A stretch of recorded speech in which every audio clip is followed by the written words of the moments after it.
HCPC has released a new paper to upload when you are filling your international application. They won't ask you for the further information, and straight away, if you don't fulfill any of the standard of proficiency as per that mapping and your application, straight away you will have to have a test of competency, which is like an interview with the HCPC team. Most of the time people tend to fail it as well because we are not prepared for it. Hi, my name is Nirupma. I'm a physiotherapist currently practicing in the UK, and I'm your career guide to make your abroad journey easier. In today's video, I will be covering from top till the end about HCPC, how you actually need to fill, and step-by-step guide. If you will follow it, you will be able to skip that test of competency, which is getting higher nowadays. So let's be comfortable and start with the step 1. First of all, make sure that whatever document you are uploading on HCPC application is exactly the same as it was before, which should be certified the way HCPC has mentioned. So it can be through the notary person, gazetted officer, or anyone who is already HCPC registered. Make sure each and every document is attested except your course information form, because that needs to be signed electronic signature, not the scanned images, through your college. Stamp and sign need to be there, and make sure that PDF is in machine readable format. So these are the basic things which you need to make sure to avoid unnecessary delays or your own made delays in your HCPC application form. Now we will talk about what all documents you require. So first thing is your passport, that is your identity proof. You need to have your passport with the exact name which you are mentioning in the application to there. Second document is address proof within last 6 months. So it should not be the older than 6 months. It can be, if you are living in the UK at the moment, put that address. If you are living outside UK, put that address. Third document is your qualification information. Qualification information, first thing is very essential, is course information form. So if you have done your bachelor's in physiotherapy, put the course information form of your bachelor's, your transcript, all 4-year mark sheet, your degree document, and if the awarded qualification was from different university and different institute, make sure that you put the letter from the institute as well. So university degree, for example, if your college comes into the Delhi University, but the institute is Deen Dayal Upadhyay College. So there should be a certified document from the Deen Dayal as well, and from Delhi University, obviously. Both things needs to be there. After that, you need to follow the same thing if you have done masters as well in the separate section when you will fill the application of HCPC. After that comes clinical experience. So clinical experience, your internship count as a clinical experience. Make sure that you put all the details about your internship, intern physiotherapist, how many hours you worked, and a letter, internship letter from there. If you can do that, take a letter of recommendation as well from them. Make sure whatever emails you are putting in your bachelor's information, in your clinical experience, or coming ahead, if you already had any registration process other than HCPC, all the emails should be with the domain address. If you don't know the what is domain, let me give you an example. For example, I am a HOD of Max Healthcare Hospital. So my name is Nirupma Bhatt at maxhealthcare.com, and we call it official domain address. At maxhealthcare.com is a official domain. So it should have the company's name.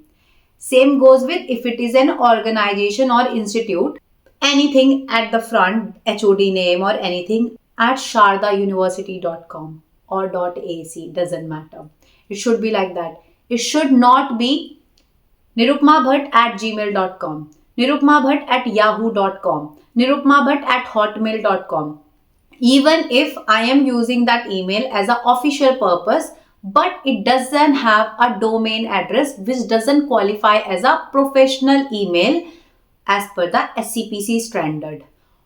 If they have their website stating the same email address, then in that case only it is acceptable. Otherwise, it is not acceptable, and you will have further consequences when you will go through the application going ahead.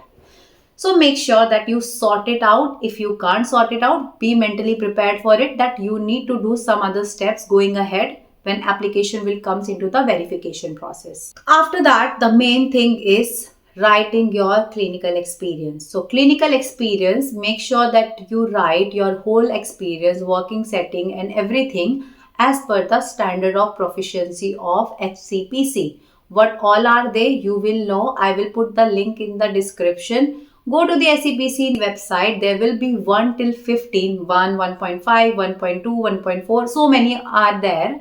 Very basic, but make sure all the standards are there in your clinical experience when you have practiced wherever.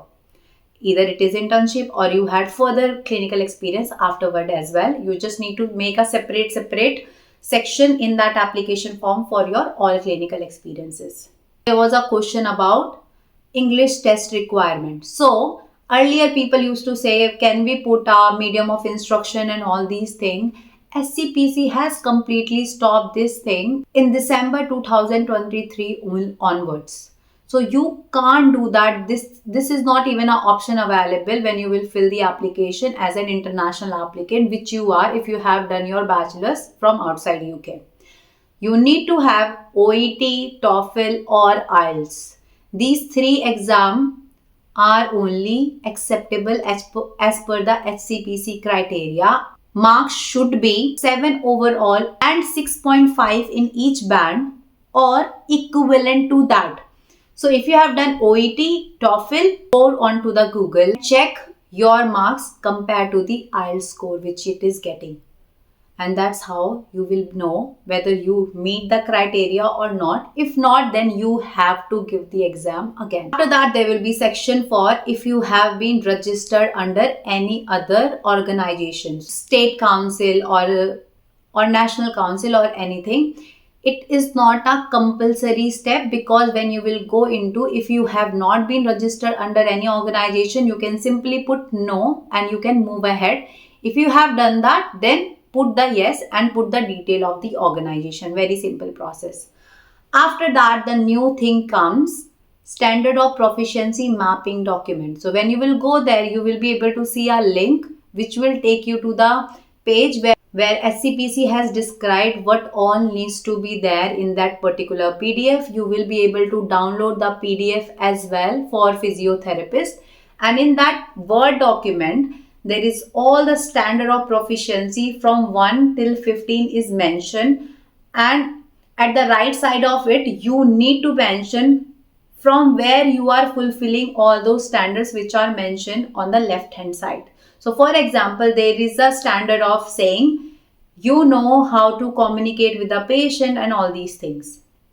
Now you need to go through your course information form or internship, and you will put in that particular subject you have studied that, so you will mention the name of the subject, or if you have done in the internship as well, you will put there as well. And in the middle section, in the middle row, there is option to tick as well from where you have fulfilled all those standard of proficiency. So when you will go through all these things and you will be listening to me, then it will make more sense to you what I am actually talking about. It is a long form, but if you will miss any information in that standard of proficiency, or if you will miss any standard of proficiency blank, they won't ask for further information for you when they will proceed further with the application, and straight away you will get test of competency, and that is the new change which they have done now. If you used to lack any standard of proficiency in your primary application, they used to send you email mentioning that you have not fulfilled all these standards, give us further information,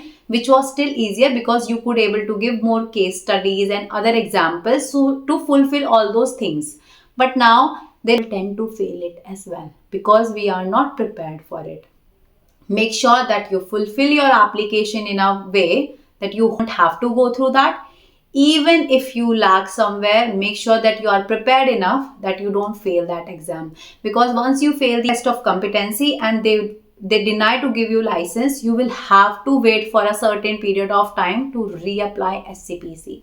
To avoid those delays, make sure that you take time to fill your application, take help, see my videos, contact to me, whatever you can do, but don't make big errors because it obviously cost you money, which is around £648 something at the moment. They have increased the application form fees as well. Also, it cost you time and so much of mental stress too.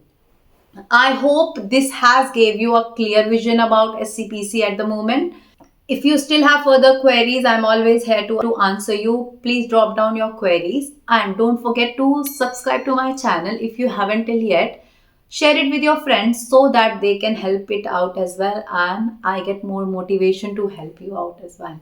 It's a give and take relationship. Also, I keep posting on everyday basis on my Instagram. I'm more active there. Get connected with me on Instagram. मिलते हैं next video में. Till then, bye bye.